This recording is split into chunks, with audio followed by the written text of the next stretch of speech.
안녕하세요, 여러분. 오늘 밤 우리는 왜 대부분의 노인이 80세 이후 짧은 생을 살고 어떻게 하면 100세 이상을 건강하게 누릴 수 있는가? 라는 주제로 아주 깊은 이야기를 나눠보려고 합니다.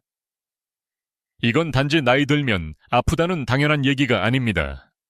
제가 들려드릴 이 여정은 지금 이 순간에도 누군가의 부모님, 조부모님, 혹은 당신 자신에게 닥쳐오고 있는 조용한 위기에 대한 것입니다.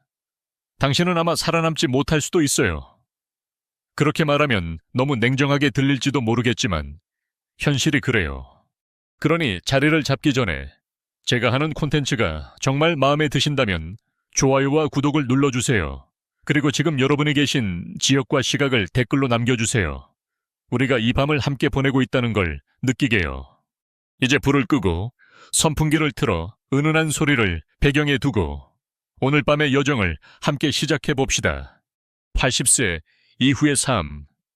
많은 이들이 이 시기를 회복 불가능한 쇠약의 터널이라 말합니다.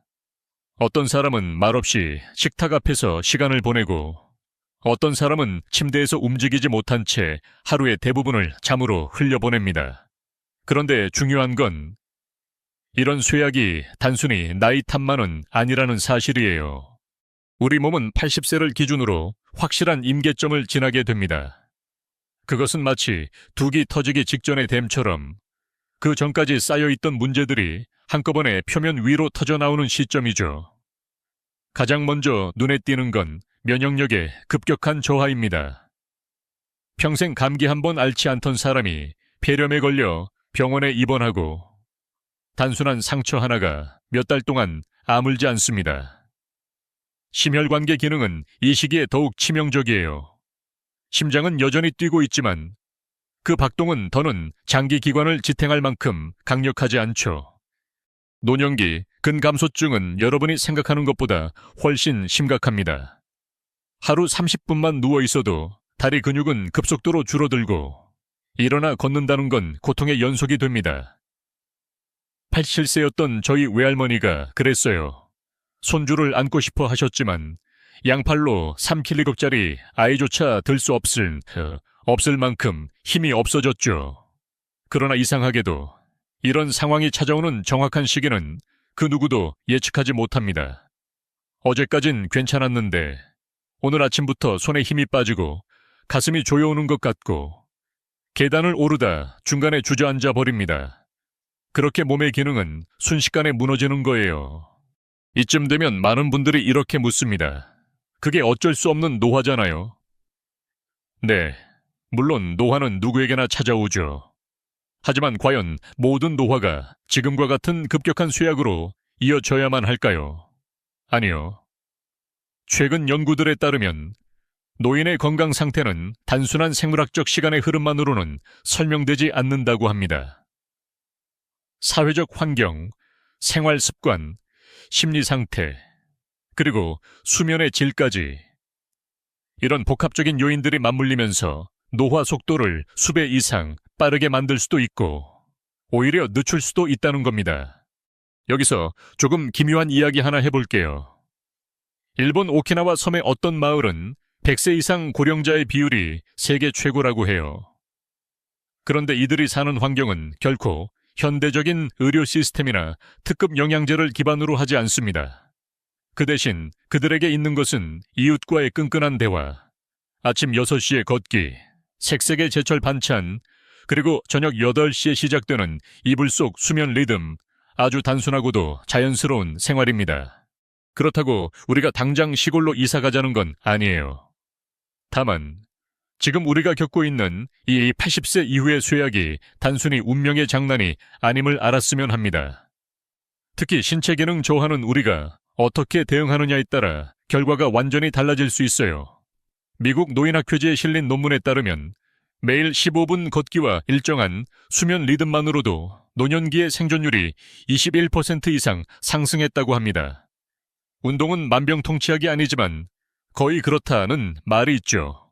특히 노년기에는 더욱 그렇습니다. 그런데 여러분, 제가 지금부터 말씀드릴 내용 중 가장 충격적인 건 이 쇠약의 시작이 느껴지지 않는다는 점이에요. 몸이 무너지고 있는데 우리는 그걸 대수롭지 않게 여기고 무시하고 넘깁니다. 원래 나이 들면 그래. 조금 쉬면 괜찮아지겠지. 하지만 아니에요. 첫 번째 신호는 대개 오후 피로감입니다. 예전보다 일찍 잠이 오고 뭔가 집중이 잘 되지 않죠. 두 번째는 자꾸 걸려 넘어지는 느낌. 마지막은 기억의 미세한 누수입니다. 대화 중 단어가 생각나지 않거나 방에 들어갔는데 왜 들어왔는지 까먹는 순간이 늘어나요. 그런 신호들이 왔을 때 필요한 건 병원도 약도 아닙니다. 진짜 중요한 건 패턴을 바꾸는 겁니다. 하루의 리듬을 리셋하는 것. 100세를 바라보며 사는 사람들은 단순히 오래 산 게 아니라 자신에게 맞는 리듬을 다시 설계한 사람들이에요. 그럼에도 불구하고 대부분의 사람들은 그 신호를 무시하고 살아갑니다. 저도 그랬고요. 하지만 어느 날 어머니가 계단에서 넘어졌을 때 저는 비로소 깨달았습니다. 우리가 진짜로 준비해야 하는 건 노후 자금이나 보험이 아니라 걷기 능력과 수면의 질, 그리고 혼자가 되지 않는 습관이구나. 오늘 밤의 이야기는 그때 시작됐습니다. 여러분이 지금 보고 있는 이 영상을 만드는 데는 3개월이 걸렸어요. 수십 명의 장수자 인터뷰, 수면 연구 논문 12편, 그리고 86세 이상 고령자 40명의 일상 분석을 통해 얻은 데이터가 여기 담겨 있습니다. 저는 오늘 여러분께 노화의 물리학과 장수의 감성학을 동시에 알려드리고 싶습니다. 그래서 지금 이 순간 여러분의 손이 따뜻하다면 한 번만 가슴에 올려보세요. 그리고 생각해보세요. 나는 내 삶을 마지막까지 살아낼 준비가 되어 있는가? 하루에 한마디도 안 하고 보낸 적 있으세요? 정적은 시간이 멈춘 듯한 평온함을 줄 수도 있지만 하루 이틀, 그리고 몇 달이 지나면 그것은 무거운 공기처럼 몸에 쌓입니다. 제가 외로움이라는 주제를 꺼낸 이유는 단순히 기분의 문제가 아니기 때문이에요. 외로움은 생존과 직결된 변수입니다. 사회적 고립이 실제로 흡연만큼이나 수명을 단축시킨다는 연구 결과는 이제 너무 흔해져서 언급조차 식상할 정도지만 그 숫자 속엔 우리가 외면해선 안 될 진실이 있습니다. 외로운 사람은 일찍 죽어요. 말 그대로요. 80세 이후의 삶에서 가장 흔히 벌어지는 일 중 하나는 사라짐입니다. 친구가 사라지고 배우자가 사라지고 자식들은 멀어집니다. 기억 속에서 함께였던 얼굴들이 하나둘씩 줄어들면서 나도 모르게 점점 더 말이 없어집니다. 그리고 말이 줄어들면 생각도 줄어들어요. 생각이 줄어들면 감정이 무뎌지고 감정이 무뎌지면 몸이 움직이지 않게 됩니다. 외로움은 마음만이 아니라 실제로 우리 몸을 마비시키는 것입니다. 저는 예전에 어느 실버타운에서 자원봉사를 한 적이 있었어요. 매주 수요일마다 가서 어르신들과 1시간씩 함께 그림도 그리고 차도 마셨는데 거기 계신 분 중에 유독 활기가 넘치는 분이 계셨어요. 81세의 조영자 할머니. 항상 색색의 카디건을 입고 손수 짠 인형을 들고 나오셨어요. 그런데 어느 주부터 그분이 보이지 않았어요. 다음 주에도 그 다음 주에도 한참이 지나서야 알게 됐습니다. 남편이 먼저 세상을 떠나고 아들이 외국으로 떠난 후 갑자기 말수가 줄더니 어느 날부터 식사도 거르고 방문도 열지 않으셨대요. 병원에 갔을 땐 이미 탈수와 우울증이 깊어져서 걷지 못할 정도였고요. 이건 극단적인 사례일 수도 있지만 놀랍게도 이런 사례는 통계적으로 매우 흔합니다. 혼자 산다는 것은 단순히 말벗이 없다는 문제가 아니라 몸이 망가지는 환경 속에 놓인다는 의미입니다. 이 환경에서는 음식도 귀찮고 걷는 것도 무의미하고 웃음은 무척 어색해져요. 그래서 WHO는 2021년 보고서에서 이렇게 말합니다. 노인의 고립은 공공보건 위기다. 고립은 스트레스를 만듭니다. 스트레스는 코르티솔이라는 호르몬을 분비시키고 이 호르몬은 면역 시스템 전체를 무력화시킵니다. 이게 무슨 말이냐면 평범한 감기도 치명적일 수 있다는 뜻이에요. 심지어는 암 재발률과도 관련 있다는 연구도 있어요. 게다가 이 스트레스는 깊은 수면을 방해하고 장 건강에도 영향을 줍니다. 외로움은 단순한 심리 현상이 아니라 장기와 혈액, 신경계를 모두 건드리는 치명적인 자극이죠. 여기서 재미있는 사실 하나 알려드릴게요. 100세 이상 장수자들을 인터뷰한 결과 그들 대부분은 매일 이야기할 사람이 최소 2명 이상이라는 공통점이 있었어요. 그리고 그 대화는 꼭 의미 있는 이야기가 아니어도 괜찮았어요. 날씨 얘기, TV 얘기, 김치가 짜다는 얘기. 이건 단순한 대화가 아니라 뇌의 제시동이자 몸의 재활성화 버튼 같은 역할을 하는 거죠. 어느 신경학자는 이렇게 말했습니다. 언어는 신경망을 켜는 가장 저렴한 방식이다. 하루 5분의 대화가 없던 사람에게 대화를 시키면 단지 이틀 만에 얼굴빛이 달라진다고 해요. 믿기지 않죠? 하지만 실험 결과입니다. 이쯤에서 질문이 생기실 수 있어요. 그럼 자식이 없거나 친구도 없으면 어떻게 하나요? 방법은 있어요. 그중 하나는 자기 자신에게 소리내어 말하기입니다. 오늘은 어떤 날일까? 혹은 아침이네. 눈을 떴으니 다행이야. 이걸 습관화한 분들이 실제로 우울감을 줄이고 자발적 행동이 늘어난다는 연구도 있어요. 또 하나는 이웃과의 약속을 만드는 거예요. 아주 사소한 거라도 좋아요. 매일 오전 9시에 엘리베이터에서 만나는 것, 계단 난간을 닦으며 좋은 아침이에요 라고 인사하는 것. 그 짧은 접촉이 반복되면 뇌는 기대를 가지게 되고 그 기대는 일어날 이유가 됩니다. 가끔은 저는 말을 잘 못해서 대화를 피하게 돼요 라고 하시는 분들도 계세요. 하지만 그건 전혀 중요하지 않아요. 말을 잘할 필요는 없습니다. 말을 하려는 마음이 중요해요. 반려식물에게도, 라디오에게도, 거울 속 자기 얼굴에게도 말을 걸 수 있어요.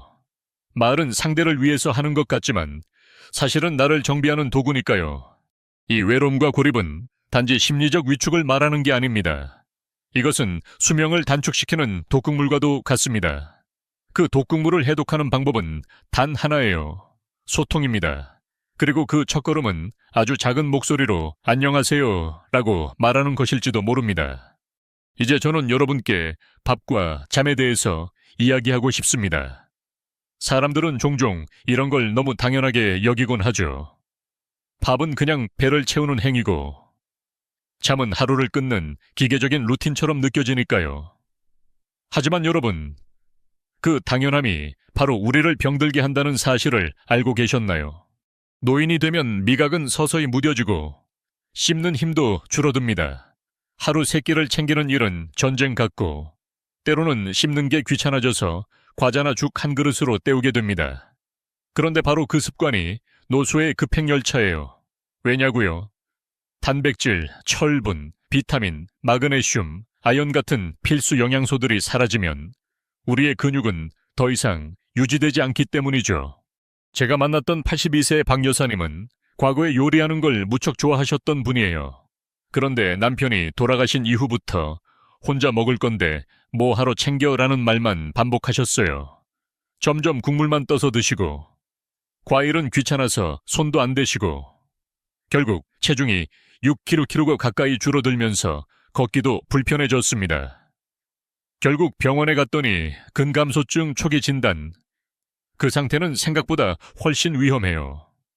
근육이 빠지면 단순히 걷는 데만 문제가 생기는 게 아니에요. 장기도 무력해지고 상처 회복이 더뎌지고 심지어 정신 기능에도 큰 영향을 미칩니다. 여기서 하나 특이한 정보를 드릴게요. 우리의 뇌는 체중의 2%밖에 되지 않지만 신체 에너지의 20%를 소비해요. 그런데 이 뇌가 제대로 작동하기 위해서는 단백질뿐 아니라 색깔 있는 식품에서 나오는 파이토케미컬과 미세 영양소가 반드시 필요합니다. 그러니까 단순히 고기 많이 먹으라가 아니라 빨간색, 노란색, 보라색 채소와 과일들을 섞어 먹는 게 중요하다는 말이에요. 그래서 100세 이상 장수자들이 공통적으로 실천하는 식습관이 있어요. 첫째, 저녁을 일찍 먹고 소량만 섭취합니다. 둘째, 식탁에는 항상 5가지 이상의 색깔이 존재해요. 셋째, 식사 자체를 의식처럼 즐깁니다. 대충 먹지 않아요. 꼭꼭 씹고 음식을 눈으로 즐기고 이야기하며 천천히 먹습니다. 그 행위 자체가 장 건강과 정신 건강에 직결되기 때문이죠. 자, 이제 수면 이야기를 해볼게요. 나이가 들면 수면의 질이 떨어지는 건 어느 정도 자연스러운 일이지만 문제는 회복 불가능한 패턴으로 굳어진다는 겁니다. 잠이 오지 않아서 새벽까지 TV를 보거나 핸드폰 화면을 들여다보다가 결국 낮에 졸고 밤에 깨어있는 구조가 반복되죠. 그렇게 되면 몸의 생체 리듬이 망가지고 면역력은 더 떨어집니다. 밤에 자주 깨는 것도 큰 문제입니다. 얕은 수면이 반복되면 뇌의 쓰레기를 치우는 글림프 시스템이 작동하지 않아요. 이 시스템은 주로 깊은 수면 상태에서만 활성화되는데 그 시간 동안 뇌에 쌓인 노폐물과 염증 물질을 정리해줍니다. 이 기능이 마비되면 뇌 속에 알츠하이머의 원인으로 알려진 베타 아밀로이드가 쌓이게 되죠. 즉, 잠을 잘 못 자는 것만으로도 치매 발병 위험이 높아진다는 겁니다.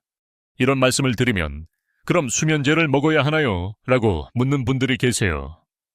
하지만 그것은 가장 마지막 단계 선택이어야 해요. 대신 수면의 질을 높이는 몇 가지 자연스러운 방법이 있어요. 예를 들면 매일 같은 시간에 자고 일어나기, 자기 전 1시간은 조명을 어둡게 하고 TV나 핸드폰을 끄기, 따뜻한 물로 족욕하거나 스트레칭하기 등입니다. 특히 100세를 넘긴 분들 중에는 수면 준비 루틴을 아주 엄격히 지키는 사람들이 많습니다. 마치 자기만의 의식처럼요. 제가 만났던 할아버지 중 한 분은 매일 밤 8시에 따뜻한 차 한 잔을 마시고 라디오에서 클래식 음악을 들으면서 눈을 감습니다. 그리고 꼭 작은 감사 노트를 쓰셨어요. 오늘도 계단 오르기 성공, 아내랑 귤 반 개 나누어 먹음, 이런 소소한 기쁨들이 불면의 불안을 밀어내는 거죠. 그리고 하나 더, 혹시 꿈을 꾸지 않는 잠이 더 좋은 잠이라는 말을 들으신 적 있으세요? 그건 반은 맞고 반은 틀린 말입니다. 꿈 자체는 문제가 되지 않아요. 오히려 꿈은 뇌가 하루의 기억을 정리하는 자연스러운 과정입니다. 문제는 너무 생생하고 불쾌한 꿈이 반복될 때 그것이 수면의 질을 떨어뜨리는 신호가 될 수 있다는 거예요. 그럴 땐 낮에 스트레스 관리부터 다시 봐야 해요. 결국 밥과 잠, 이 둘은 그냥 생존이 아니라 존엄한 생존을 위한 핵심 조건입니다. 잘 먹고 잘 자는 것. 어쩌면 인생의 마지막 20년을 지탱하는 가장 단순하고도 위대한 과제일지도 몰라요. 그래서 우리는 그것을 다시 배워야 해요. 30대처럼 혹은 어린아이처럼.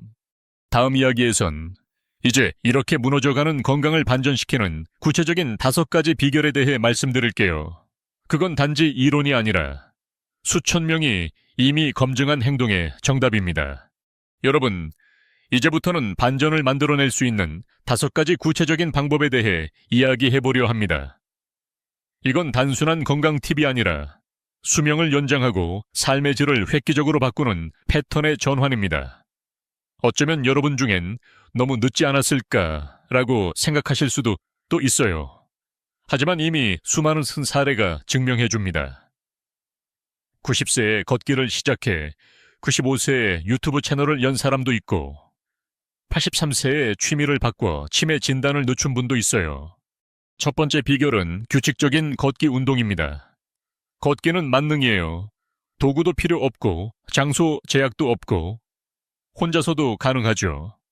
매일 30분만 걸으면 수명이 평균 3, 4, 5년 늘어난다는 통계가 있습니다. 이건 단순한 통계가 아니라 신체 내부에서 실제로 변화가 일어난다는 뜻입니다. 혈액순환이 개선되고 하체 근력이 증가하고 인슐린 민감도도 높아져 당뇨 예방에 탁월합니다. 특히 아침 햇살 아래에서 걷는다면 세로토닌 분비가 극대화되면서 우울감까지 줄어들어요. 걷기의 핵심은 지속성입니다. 처음부터 30분은 무리예요. 5분부터 시작하세요. 걷는 동안 허리를 곧게 펴고 팔을 크게 흔들면서 천천히, 그러나 꾸준히 걷습니다. 재미있는 건 이 작은 습관이 사회적 고립까지 줄인다는 점이에요. 매일 같은 시간, 같은 길을 걷다 보면 자연스럽게 인사 나누는 사람이 생기고 걷기 모임도 만들어질 수 있습니다. 두 번째 비결은 식사 습관의 혁신적인 변화입니다. 단순히 몸에 좋은 음식 먹기가 아닙니다. 장수하시는 분들은 거의 공통적으로 아래 세 가지 원칙을 따릅니다. 첫째, 저녁은 해가 지기 전에 먹고 점심의 절반만 먹습니다. 둘째, 식사에는 반드시 5가지 이상의 색이 들어가야 합니다. 셋째, 식사는 혼자라도 천천히 정성을 담아 먹습니다. 이런 습관은 단순히 영양 문제를 해결하는 것을 넘어 소화 능력을 개선하고 혈당 스파이크를 줄이며 체내 시계, 서카디안 리듬을 정상화시켜 수면의 질까지 영향을 줍니다. 특히 색깔 식사는 그 자체로 뇌에 활력을 줍니다.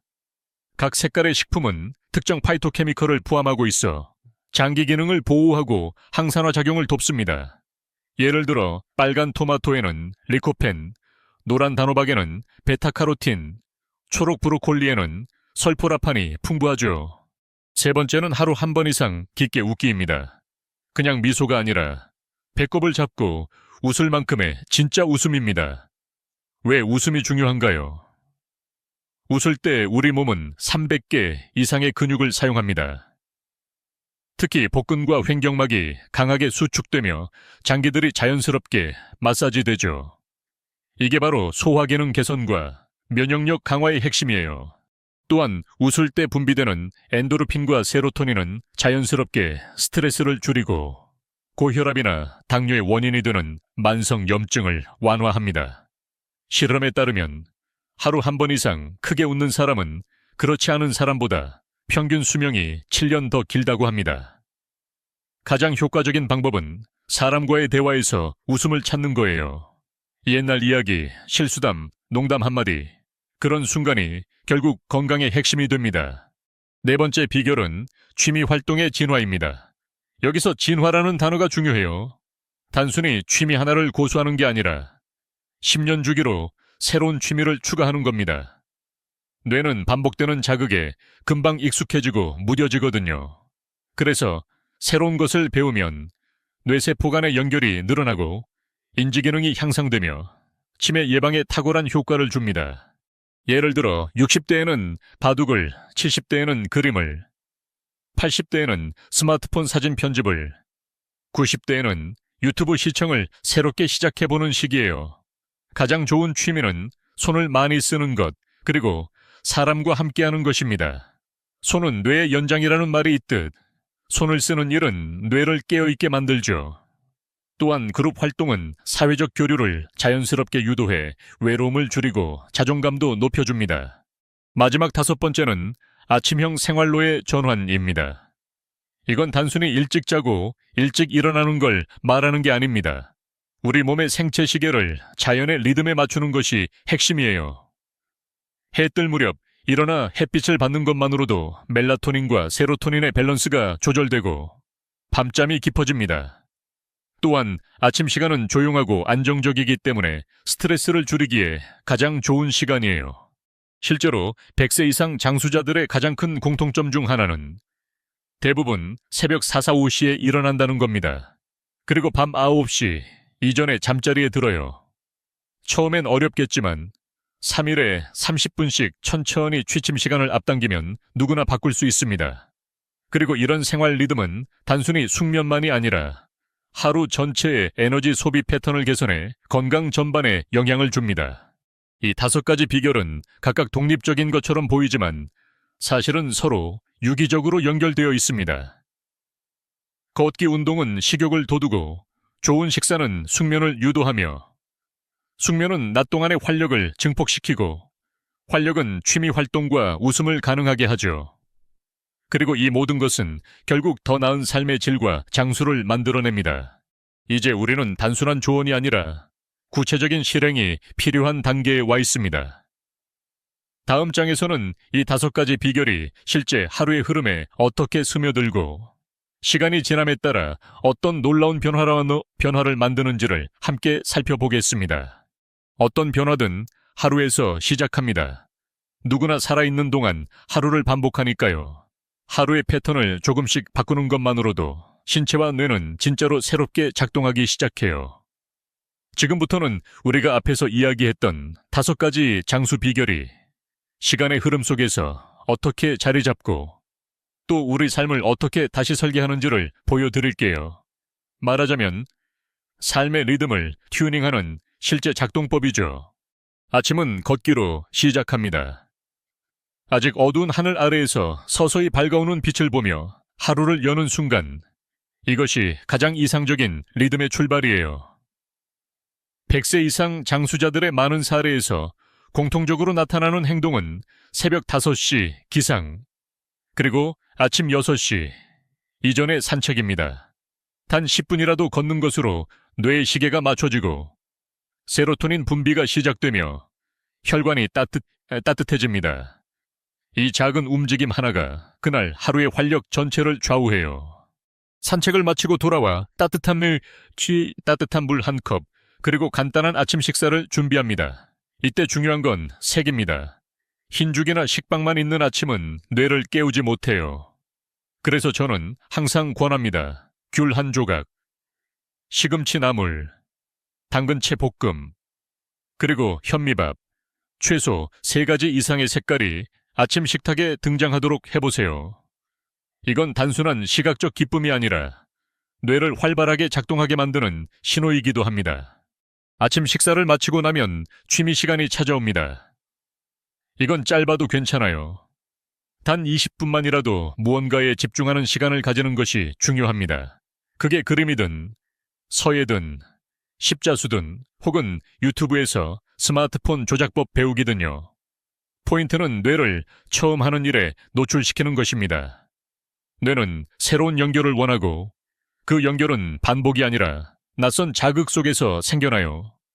91세의 스마트폰으로 사진을 편집하기 시작한 할머니는 말합니다. 처음엔 손이 떨렸는데 지금은 필터 넣는 게 너무 재밌어. 점심은 하루 중 가장 든든한 끼니입니다. 다양한 식재료를 활용한 균형 잡힌 식단이 중요하죠. 이때도 5가지 색상 원칙은 계속 적용됩니다. 식사 중엔 TV를 끄고 음악을 틀거나 누군가와 대화를 나누는 게 좋아요. 대화가 없더라도 감사한 마음으로 천천히 씹는 것, 그 자체가 하나의 명상입니다. 오후 시간대엔 에너지가 떨어지기 쉬운 시간입니다. 이때 중요한 건 낮잠을 피하고 가벼운 움직임을 유지하는 것이에요. 집안일을 하거나 스트레칭을 하거나 혹은 이웃과 차 한잔 마시는 것도 좋습니다. 이런 활동들이 오후의 생체 리듬을 깨우고 저녁에 더 나은 수면을 가능하게 만들어줘요. 그리고 하루 한 번은 반드시 웃기 위한 시간을 가져야 합니다. 유튜브에서 옛날 개그 프로그램을 본다든지 손주와 영상통화를 한다든지 웃음은 몸의 회복력을 높이는 가장 간단한 방법이니까요. 저녁 식사는 해지기 직전에 가볍게, 여기선 소식이 핵심입니다. 점심의 절반, 그리고 주황색, 하얀색 위주의 소화, 잘 되는 음식이 좋습니다. 가령 단호박죽, 무국, 두부조림 같은 메뉴죠. 그리고 식사 후에는 자극적인 영상이나 대화를 피하고 점점 몸을 침착하게 만드는 루틴을 시작합니다. 밤 8시 수면 준비 시간이 시작됩니다. 따뜻한 양말을 신고 조명을 낮추고 라벤더 차 한 잔, 그리고 감사 노트에 하루를 정리합니다. 오늘도 넘어지지 않고 잘 걸었다. 반찬 색깔 5가지 달성, 유튜브 댓글 달아보기 성공. 이런 문장들이 하루를 꽉 채워줍니다. 이 작은 기록은 다음 날을 위한 확신이 되고 삶의 동기가 되기도 해요. 그리고 밤 9시에는 취침. 처음엔 잠이 오지 않을 수 있어요. 그럴 땐 억지로 눈을 감지 말고 조용히 숨을 들이마시고 내쉬면서 심장을 따라 천천히 숫자를 세어보세요. 이완된 근육과 함께 뇌가 쉬어가며 자연스럽게 꿈속으로 들어갈 수 있습니다. 수면의 질은 그렇게 천천히 만들어지는 겁니다. 이 루틴이 일주일 반복되면 몸이 피곤한 시간대에 자연스럽게 졸음이 오기 시작해요. 2주차가 되면 식욕이 살아나고 장도 더 규칙적으로 움직이기 시작합니다. 한 달 후에는 계단을 오를 때 덜 숨이 차고 평소보다 1-2가지 더 움직이게 되며 2달 후엔 웃음소리가 더 커지고 감정 표현도 활발해져요. 그리고 6개월이 지나면 의사도 놀라는 수치, 변화들이 생기죠. 혈압, 당 수치, 염증 지표들이 모두 안정되기 시작하니까요. 사람들은 종종 묻습니다. 이걸 다 실천할 수 있을까요? 정답은 아니요. 처음부터 다 하려고 하면 오히려 무너지죠. 중요한 건 하나씩, 차근차근, 걷기부터 시작할 수도 있고, 수면 준비부터 바꿔도 좋아요. 핵심은 기록하고, 반복하는 것, 달력에 10분 걷기 성공, 반찬 색상 3가지, 웃기 성공 같은 체크를 하며 오늘 나를 위한 작은 변화를 확인하는 습관을 만드는 거죠. 이 모든 루틴은 단순한 건강 관리가 아닙니다. 이것은 삶을 지키는 기술이자 내가 나답게 살아가는 방식입니다. 누구나 늙습니다. 하지만 어떻게 늙을 것인가는 선택할 수 있어요. 지금까지 우리가 이야기한 장수 비결들, 걷기, 식사, 웃음, 취미, 그리고 아침형 생활. 이론으로 들을 때는 누구나 고개를 끄덕입니다. 하지만 문제는 실천이죠. 내가 그걸 할 수 있을까? 이 나이에 의미가 있을까? 이런 의문은 누구에게나 있습니다. 그래서 오늘은 실제로 삶의 리듬을 바꿔 놀라운 결과를 만든 분들의 이야기를 들려드릴게요. 그들의 목소리는 지금 여러분이 망설이고 있다면 아마 가장 좋은 설득이 될 겁니다. 첫 번째 이야기는 전남 순천에 사는 김옥순 할머니의 사례입니다. 83세에 무릎 관절염이 심해져 방 안에만 머무르셨던 분이었어요. 병원에서는 수술을 권유했지만 할머니는 수술보다 먼저 내 몸을 다시 써보겠다고 결심하셨습니다. 그래서 하루 5분 걷기부터 시작하셨죠. 처음에는 복도를 왕복하는 것만으로도 숨이 찼다고 합니다. 하지만 매주 1분씩 걷는 시간을 늘리셨고 2달 후엔 아파트 단지 밖으로 나가게 되었어요. 이제 2년이 지났습니다. 김 할머니는 하루에 40분씩 걷습니다. 무릎 통증은 거의 사라졌고 체중은 7kg 감소했으며 혈압약도 반으로 줄였다고 해요. 무엇보다 감동적인 건 할머니께서 아파트 이웃들과 아침 걷기 모임을 만들었다는 사실입니다. 처음엔 둘이던 모임이 지금은 수십 명이 넘어요. 매일 아침 7시 할머니는 이웃들과 손을 잡고 걸으며 말합니다. 내가 다시 살아나고 있어요. 두 번째는 부산의 박영호 할아버지입니다. 박 할아버지는 78세 때 당뇨 수치가 위험 단계까지 치솟았고 고혈압 약도 2종류를 복용 중이셨어요. 그런데 어느 날 TV 건강 프로그램에서 색깔 있는 식단을 보셨다고 해요. 그날부터 할아버지는 본인의 식사에 하나씩 색깔을 추가하기 시작했습니다. 처음엔 3가지, 흰밥, 초록 시금치, 빨간 토마토, 그 다음 주엔 주황색 단호박, 보라색까지를 더하셨죠. 일종의 게임처럼 식사를 바꾸셨어요. 5년이 지난 지금 박 할아버지는 매 끼니에 7가지 색상을 넣습니다. 식사 후에는 항상 휴대폰으로 반찬 사진을 찍어 자녀들에게 보내요. 자녀들은 아버지의 건강한 식단을 응원하며 이전보다 더 자주 집을 찾습니다. 그 결과 박 할아버지는 당뇨 수치가 정상으로 돌아왔고 혈압약은 절반으로 줄였다고 하네요. 그가 말합니다. 먹는 걸 바꿨을 뿐인데 가족까지 돌아왔어요. 세 번째 주인공은 서울의 이명자 할머니, 89세입니다. 손주가 준 중고 스마트폰을 한참 동안 서랍 속에 넣어두었다가 어느 날 용기 내어 유튜브를 켜보셨다고 해요. 처음에는 단지 찬송가를 듣기 위해 사용했지만 점차 다양한 콘텐츠를 보기 시작하셨습니다. 스트레칭, 명상, 손뜨개, 그리고 웃긴 동물 영상까지. 어느 날은 손주의 도움 없이 스스로 좋아요도 누르셨다고 자랑하셨습니다. 그 변화와의 핵심은 취침 전 명상 스트레칭입니다. 유튜브에서 따라하는 이 루틴을 3개월간 지속한 결과 불면증이 눈에 띄게 줄어들었다고 해요. 예전에는 밤 2서 3시에야 겨우 잠들었는데 이제는 저녁 9시 반이면 스르르 잠에 들고 아침 6시면 자연스럽게 눈이 떠집니다. 이 할머니의 말이 인상 깊었습니다. 내가 다시 새벽을 맞이하고 있어요. 늙는 게 아니라 다시 살아나는 기분이에요. 이분들의 공통점은 무엇일까요? 거창한 계획을 세우지 않았다는 겁니다. 단지 작은 것부터 시작했어요. 5분 걷기, 색깔 반찬 한 접시, 짧은 영상 하나, 그리고 그것을 기록하고 반복했고 혼자가 아니었다는 거예요. 소통하고 나누고 때로는 칭찬을 받으며 그들은 꾸준함을 유지했습니다. 혹시 지금 여러분도 나는 혼잔데요. 움직일 수 없어요. 아무도 도와주지 않아요. 라고 생각하신다면 그 말조차 나눌 수 있는 사람이 있다는 걸 기억해 주세요. 제 영상을 보며 이렇게 생각하는 순간 당신은 이미 혼자가 아닙니다. 자, 이제 이 여정을 마무리하며 마지막으로 몇 가지를 되새겨봅니다. 변화는 작은 도구에서 시작됩니다. 냉장고 자석 하나, 웃음 알람, 감사 노트 한 줄, 걷기 기록 달력. 이런 작은 장치들이 결국은 인생을 바꿔요. 또한 계절을 활용하는 것도 중요합니다. 봄엔 봄나물로 식단에 다양성을 주고, 여름엔 새벽 걷기와 시원한 스트레칭, 가을엔 단풍과 함께하는 산책, 겨울엔 실내 운동과 따뜻한 국물 식단. 자연은 늘 우리에게 장수의 힌트를 줍니다. 여러분도 이 5가지 비결을 각자의 속도로 실천해보세요. 걷기부터 시작할 수도 있고 웃음부터 시작해도 좋아요. 중요한 건 완벽함이 아니라 방향입니다. 그리고 방향이 맞으면 느리더라도 반드시 도착하게 되어 있어요. 이제 우리는 함께 아주 긴 여정을 걸었습니다. 수명이 짧아지는 5가지 이유를 살펴보고 그것을 극복하는 5가지 비결을 자세히 들여다보았죠.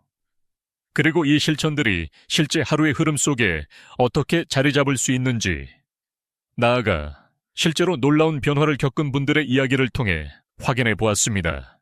무릎이 아픈 김옥순 할머니는 걷기로 삶을 되찾았고, 박영호 할아버지는 색깔 식단으로 가족의 사랑을 다시 느꼈으며, 이명자 할머니는 스마트폰이라는 새로운 세상을 통해 불면을 이겨냈습니다. 이 세 분은 모두 말합니다.